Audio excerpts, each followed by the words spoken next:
আসসালামু আলাইকুম প্রিয় দেশবাসী, আপনারা জানেন যে আমাদের সোশ্যাল মিডিয়ায় একটি গুজব ছড়িয়ে পড়ছে যে আমাদের প্রাণপ্রিয় ওসমান হাদি মারা গেছেন। এরকম আসলে আপনারা গুজবে কান দেবেন না। তার অবস্থা খুবই ক্রিটিক্যাল এবং তার আমরা জানতে পেরেছি যে তার যে অন্যান্য অর্গানগুলো হার্ট এবং এগুলো লাইফ সাপোর্টে চলছে এবং তার ইনফেকশন হয়তো কিছুটা বেড়েছে। তবে আসলে আমরা এমন এক জায়গায় চিকিৎসা ব্যবস্থা ওসমান হাদির হচ্ছে যে সিঙ্গাপুর জেনারেল হসপিটালে সে যদি মারা যায় বা ইন্তেকাল করে তাহলে তাকে ওইখানে রাখার মতো আসলে ওটা ওনারাও নিজেরাও করবে না।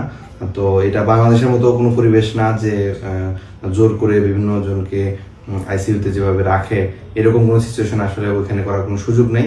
যদি তার অবস্থা খুবই সংকটাপন্ন হয় এবং তাকে যদি ডেথ ডিক্লেয়ার করতে হয় সেক্ষেত্রে তারা সাথে সাথে করে ফেলবে। তো যে গুজব আপনারা বিভিন্ন দিকে দেখছেন সেই গুজবে কান না দিয়ে আপনারা তার জন্য দোয়া করেন। সে স্টিল ফাইট করছে এবং আমরা সবাই দোয়া করি যে সে যেন আবার কামব্যাক করে। আর আপনারা সবাই তার জন্য দোয়া করবেন, তার পরিবারের জন্য দোয়া করবেন। ধন্যবাদ।